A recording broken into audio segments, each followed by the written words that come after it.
Hello à tous, je suis ravie de vous retrouver pour cette nouvelle réponse. Alors avant de rentrer dans le vif du sujet, sachez que si l'épisode ou le podcast en général vous plaise, n'hésitez pas à m'écrire sur les différents réseaux sociaux, donc LinkedIn ou Instagram, les liens sont dans la description de l'épisode. C'est très chouette d'échanger avec vous et ça me permet aussi de nourrir ma réflexion actuelle sur un projet qui devrait voir le jour dans les prochains mois. Donc vraiment n'hésitez pas à me contacter et bien sûr n'hésitez pas non plus à partager l'épisode à toute personne qui aurait besoin d'entendre ça. Allez, on y va! Aujourd'hui, je réponds à une question qui m'est posée très régulièrement et que je me suis moi-même posée à l'époque où j'étais salariée. Cette question, c'est la suivante. Comment lâcher prise et arrêter de me rendre malade pour ce job, pour cette boîte, voire les deux, alors que je ne m'y sens pas super bien ?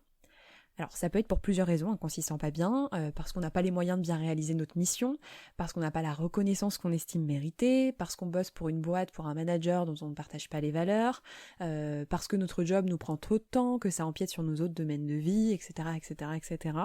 Si ça vous parle, vous trouverez ce qui résonne dans votre cas.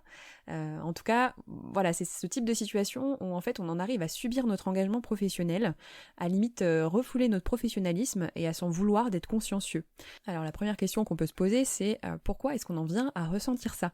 Qu'est-ce qui se passe pour qu'on en arrive là, à commencer en fait à vouloir lever le pied ? En fait la réponse elle est simple. C'est simplement qu'à un moment, le rapport entre la perception qu'on a de notre engagement et les bénéfices qu'on en retire, ce rapport il est déséquilibré. Donc qu'est-ce que j'entends par engagement ? J'entends l'engagement en termes de temps et en énergie, que cette énergie elle soit physique mais aussi mentale, voire surtout mentale, mais les deux peuvent être tout à fait possibles.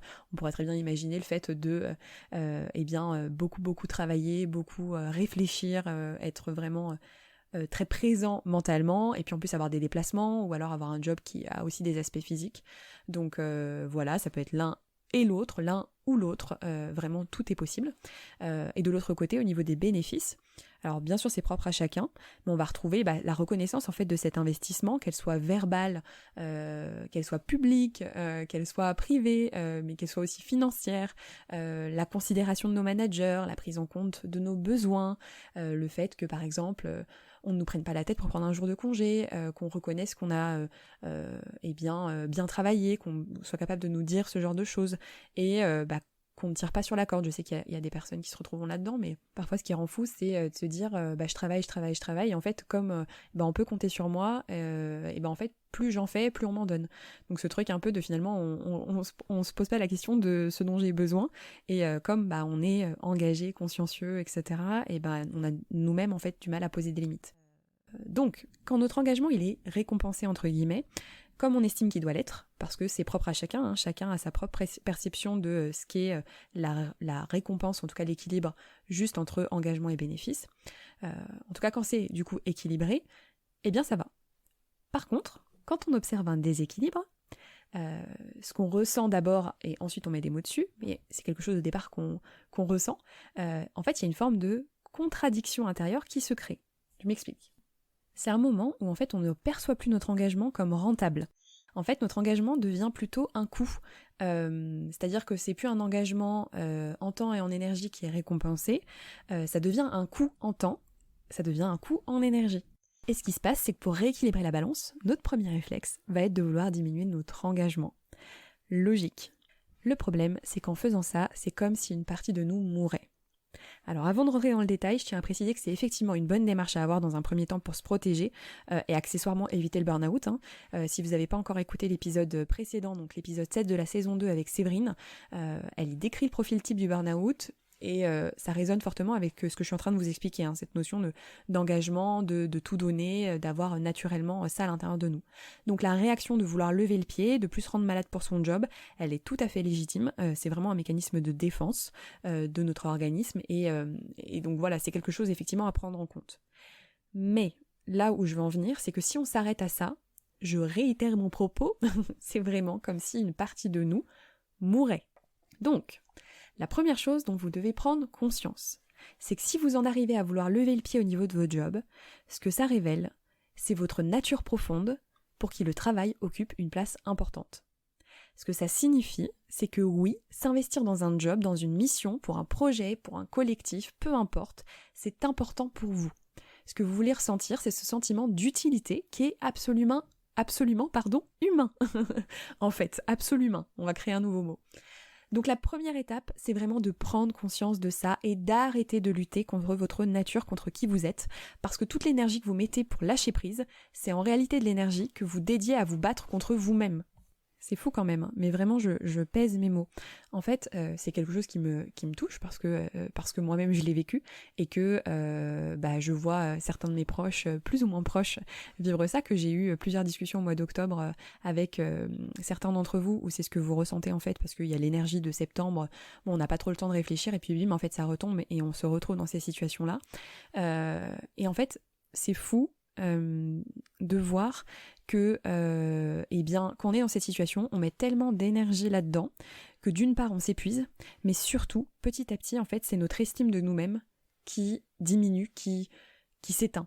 Et c'est logique, si vous acceptez l'idée de ne pas vous réaliser à travers votre travail alors que c'est votre nature, c'est comme si ce que vous êtes dans votre travail, par exemple perfectionniste, méticuleux, attentionné, que ce soit vis-à-vis de vos clients, de vos collègues, peut-être de votre équipe si vous êtes manager, peu importe, et bien en fait ça n'avait pas de valeur, c'était pas adapté.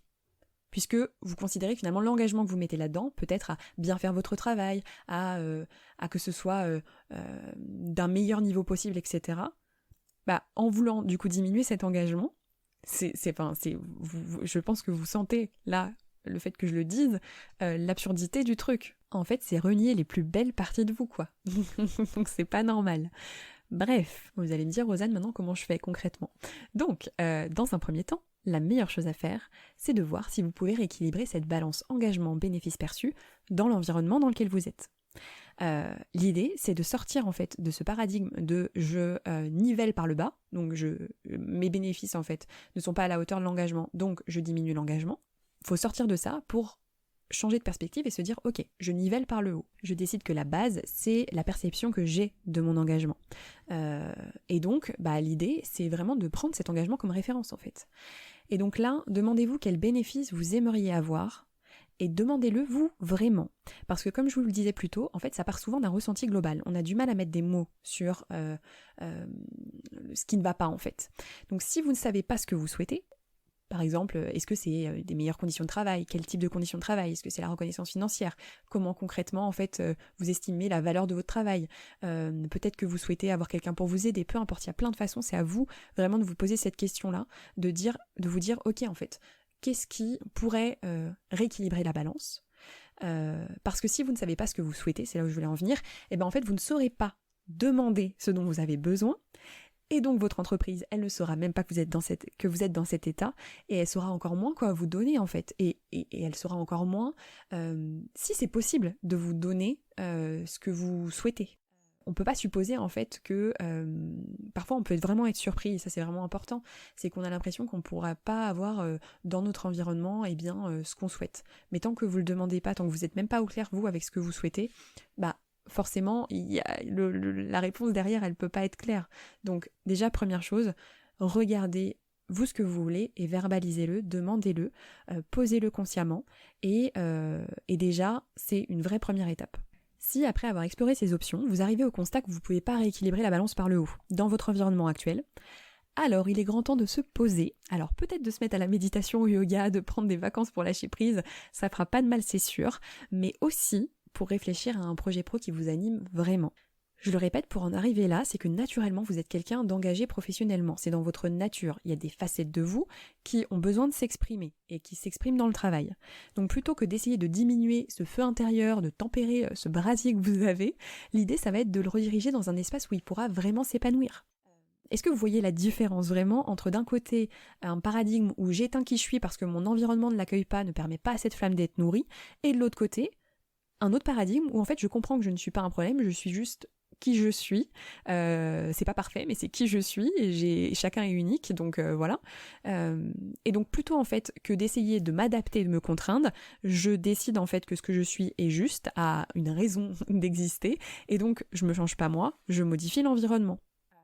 Alors comment on peut modifier l'environnement? Ça peut être par plein de façons différentes, ça peut être parfois juste changer de service dans une entreprise, changer d'entreprise, changer de job, se lancer à son compte en indépendant pour pouvoir être son propre boss et pouvoir être engagé professionnellement sans être limité en fait. Ça peut être lancer un projet pro sur mesure qui nous ressemble et qui nous anime. Bref, tout ça pour dire qu'il y a plein de possibilités et que ces possibilités, elles peuvent vraiment vous permettre de respecter qui vous êtes et de mettre à profit cette belle énergie que vous avez en fait. Vraiment, c'est trop dommage d'éteindre qui vous êtes, d'éteindre cette flamme que vous avez et cet engagement que vous avez naturellement. La seule chose à faire, c'est de décider aujourd'hui que vous allez honorer cette facette de vous, que ce soit votre côté entreprenant, que ce soit votre perfectionnisme, que ce soit votre sens du service. Vous avez plein de facettes à l'intérieur de vous, allez à la rencontre de ces facettes, demandez-vous quelles facettes de vous sont contraintes dans l'environnement dans lequel vous êtes aujourd'hui, qu'est-ce qui vous amène à vous dire que vous allez lever le pied, et une fois que vous avez en fait identifié ces facettes, engagez-vous à honorer ces facettes de vous et à commencer à mettre en place en fait des actions concrètes. Alors ça peut être quoi ? Ça peut être refaire son CV, ça peut être réactiver son réseau, ça peut être vous renseigner sur toutes ces possibilités, ça peut être de contacter 2-3 personnes dont le parcours pro vous inspire pour échanger avec elles, ça peut être de réfléchir à quel serait votre projet à vous et donc entamer vraiment un travail d'introspection pour trouver ce qui est juste pour vous. Ça peut être simplement de commencer à réfléchir à ce projet que vous avez à l'intérieur de vous depuis longtemps mais que vous ne pensez pas possible et à vous dire en fait si c'était possible, qu'est-ce que je ferais ? Bref. Ce sera normal d'y voir flou au début, ça je vous le dis parce que c'est important de le poser, mais je vous rassure, le flou précède la clarté et le plus important c'est d'être en mouvement. Donc tant que vous êtes en mouvement pour honorer ces parts de vous, en fait votre regard sur votre vie il change totalement. À partir du moment où on honore des parts de nous, notre estime de nous, elle remonte et on voit aussi les choses totalement différemment et ça nous permet de prendre du recul justement sur notre job parce que les choses sont claires. Voilà, j'en ai terminé pour aujourd'hui et j'espère sincèrement que cet épisode vous aura fait du bien. Si c'est le cas, vous n'hésitez pas à m'écrire, c'est toujours un bonheur de vous lire et comme je vous le disais en intro, ça alimente ma réflexion pour un super chouette projet sur lequel je bosse actuellement. Donc vraiment, n'hésitez pas à m'écrire. Je vous souhaite une très belle journée à tous et je vous dis à la semaine prochaine pour un nouvel épisode interview et à dans 2 semaines pour une nouvelle réponse. Ciao!